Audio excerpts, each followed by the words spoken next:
तो 7 महीना पहले आपके ही चैनल पे हमारे एमएलए साहब ने इंटरव्यू दिया कि जीआर जो है मालिकाना हक मिलेगा, ये मिलेगा, 2 दिन में आएगा, 2 हफ्ते में आएगा, 4 दिन में आएगा। उनको ही नहीं पता है कब आएगा। हमारे शहर में धोखादायक इमारत वासियों के मुद्दे पर या धोखादायक इमारतों के मुद्दे पर मिला क्या है शहर को? किसी भी पार्टी ने, किसी भी नेता ने कुछ नहीं किया है अब तक।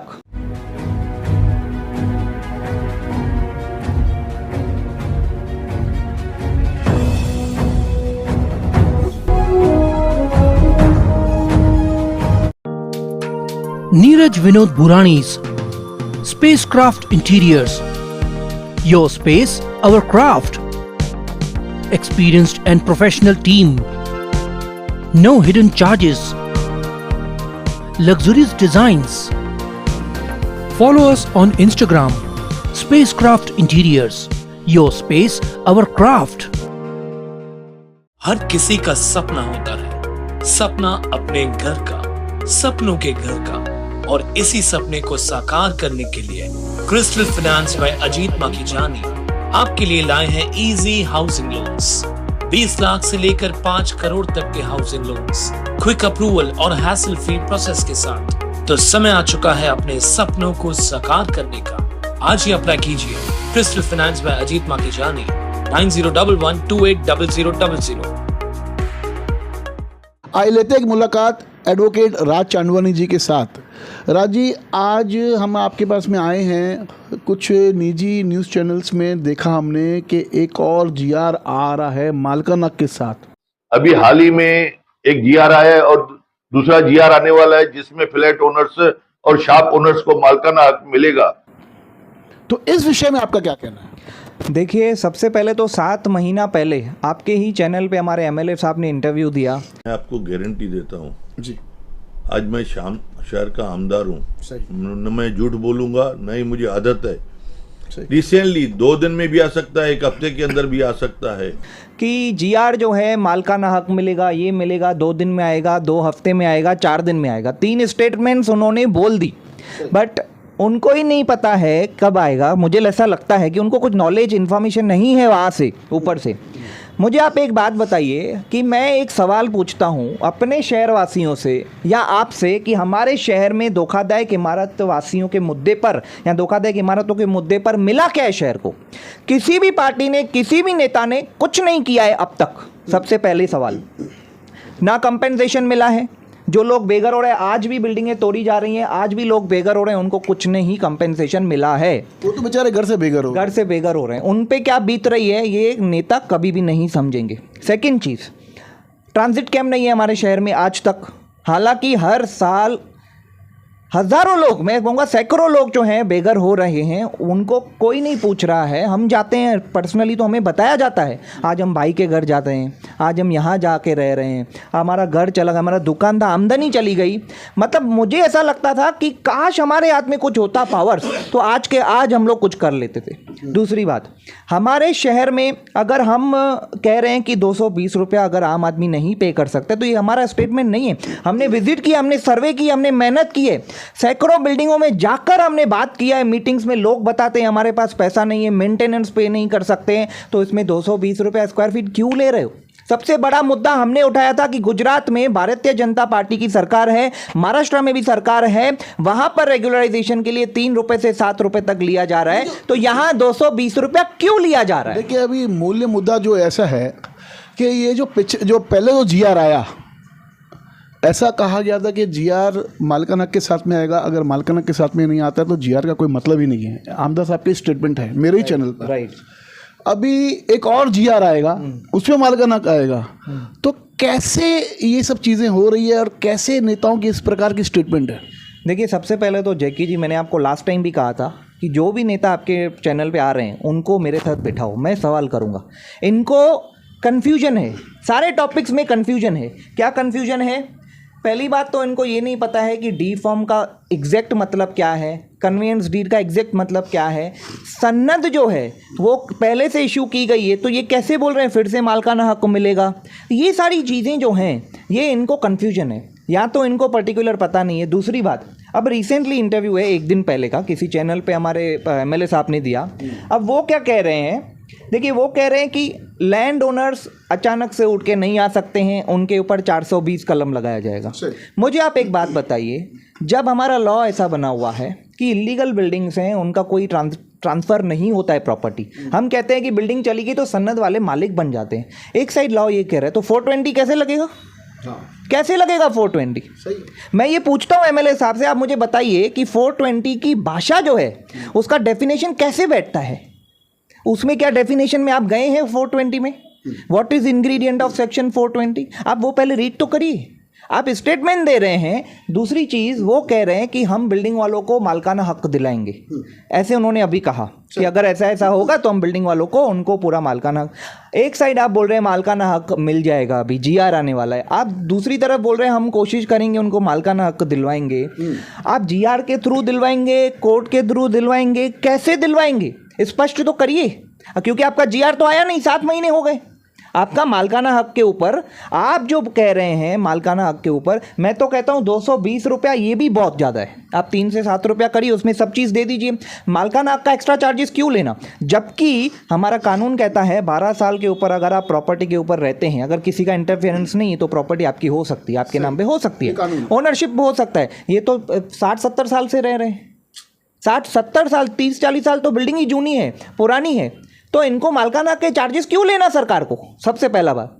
दूसरी बात, फ्लैट बिल्डिंग भी इतनी पुरानी है, इनको फिर भी आपको रेगुलराइजेशन के लिए सरकार सेम है। वहाँ गुजरात में 3 से 7 रुपया पेनल्टी है, यहाँ 220 रुपया क्यों? मुझे ये नहीं समझ में आ रहा है। दूसरी बात, अब इन्होंने अभी एक दिन पहले इंटरव्यू में ये कहा कि देखिए एक एमनेस्टी स्कीम लाएंगे, एमनेस्टी स्कीम हो गई, उसमें आप पेनल्टी पे करके रजिस्टर करवा सकते हैं। सही। मेरा सवाल यह है, क्या इलीगल बांधकाम उसमें रजिस्टर्ड होगा? कैसे होगा? कैसे होगा? जिसका प्लान ही पास नहीं है, आप उसमें एमनेस्टी स्कीम एक स्कीम है जो आपकी पेनल्टी को कम कर सकता है।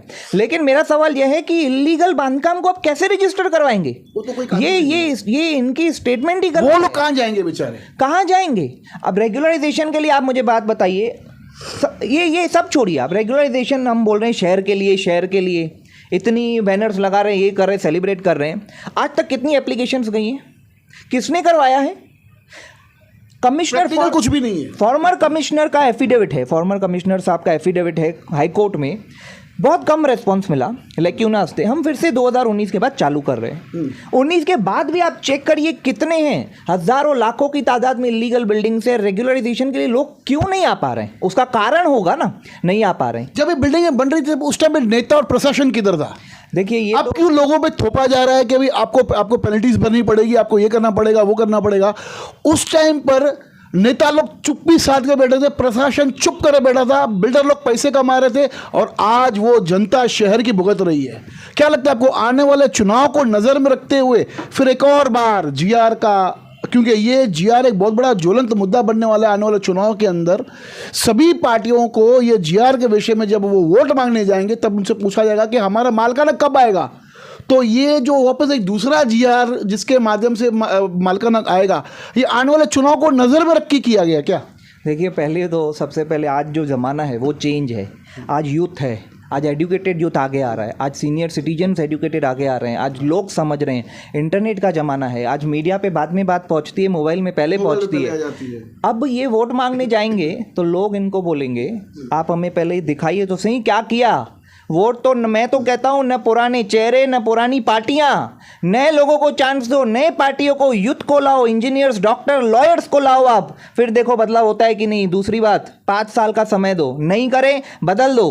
5 साल के ऊपर चांस ही नहीं दो किसी को। आपके पैसे हैं, आपका राज है, आप मालिक हैं, जनता जो है मालिक है, उखाड़ के फेंक दो जिसको चाहिए। आप अगर काम नहीं करता है तो कोई, राजस्थान में होता है जी, हर 5-5 साल सरकारें बदलती रहती है, क्योंकि वहां के लोग देखते कि इस सरकार हमारा काम नहीं आप कर रही, राजस्थान गए तो लोगों को डर लगता है। बिल्कुल, आप राजस्थान गए? कभी जाने का मौका नहीं वहाँ के मिला। रोड्स देखिए। हाँ, आप काफी बार गए, मुझे पता है। राजस्थान में आप रोड्स देखिए, आज भी मेडिकल जो गवर्नमेंट मेडिकल फ्री होता है वहाँ भी है, यहाँ भी है। आज हमारी सरकारी अस्पताल देखिए, मैं आपको वहाँ लेके चलूँगा, आप कैमरा लेकर चलिए, बोलेंगे यहाँ पे, मतलब आप बोलेंगे कि ये अपडेटेड हॉस्पिटल्स हैं। आज भी वहां पर लोग फ्री में इलाज करवाते हैं। क्योंकि वहां की सरकारों को डर है कि हमने काम नहीं किया तो हमको जनता बदल देगी। यहाँ पे अगर जिस दिन ये सिस्टम चालू हुआ जनता बदल देगी, उस दिन देखो डेवलपमेंट होता है कि नहीं। यानी कहीं ना कहीं बदलने का एक टाइम आ चुका है। और अभी हर टाइम जैसे राजी ने भी कह दिया, न पुराने चेहरे न पुरानी पार्टियां। अक्सर हम भी ये कहते हैं कि न पुराने चेहरे न उनके रिश्तेदार। अभी राजी, एक छोटा सवाल आपसे पूछूंगा जाते जाते कि ये जो अभी बारिश पड़ेगी, अभी जो लोग वापस बिल्डिंगें जो गिरेगी, जो धोखादायक बिल्डिंगें है, जो स्ट्रक्चर्स खड़े हुए हैं, उसके अंदर कुछ लोग रह भी रहे हैं मजबूरियों से, क्योंकि उनके पास में कई ट्रांजिट कैंप नहीं है या उनका खुद का उतनी कैपेसिटी नहीं है कि हम कहीं और जगह घर ले या क्या। तो जब वो बिल्डिंगें गिरेगी तब उस टाइम पर वो बेचारे जिनके घर जिनके आशियाना टूटेंगे, वो बेचारे कहाँ जाएंगे? ट्रांजिट कैंप तो है ही नहीं। देखिए, अच्छा हुआ ये सवाल किया आपने। 2021 में हमारी संस्था ने एक इंजीनियर को लॉन्च किया था यानी कि हमें पता चला थी मार्केट में जितने भी इंजीनियर्स हैं या जो भी है, बहुत कई लोग ऐसे हैं कि बहुत ज़्यादा चार्जेस ले रहे हैं ऑडिट करवाने के। तो हमने उनसे बात करके टाई अप करके हमारी संस्था से हमने कहा कि आप कम से कम फ़ी लीजिए जितना हो सके। हमने भी विदाउट फीस काम किया है, तो आप ऐसे समझिए कि आप शहरवासियों को सेवा कर रहे हैं। तो उन्होंने कहा बिल्कुल, और हुआ भी ऐसा ही। हमने एक इंजीनियर दिया, आज तक आप विश्वास नहीं करेंगे, मेरे व्हाट्सएप पर सारी डिटेल्स हैं, सारे बिल्डिंग्स के जितने हैं, काफ़ी सारे लोगों ने इसका फ़ायदा लिया। कम से कम रुपए में उन्होंने ऑडिट करवाई। मैं आपके माध्यम से भी लोगों से कहूँगा कि अगर आपको इंजीनियर चाहिए जो कम फीस लेगा, हम आपको देंगे। आप सबसे पहले ऑडिट करवाइए, बारिश आने से पहले ऑडिट करवाइए, उसमें आपको पता चल जाएगा कि बिल्डिंग कितनी कमज़ोर है। जैसे सोनोग्राफी करवाते हैं हम इंसान की शरीर की, आपको पता चल जाएगा ये प्रॉब्लम है।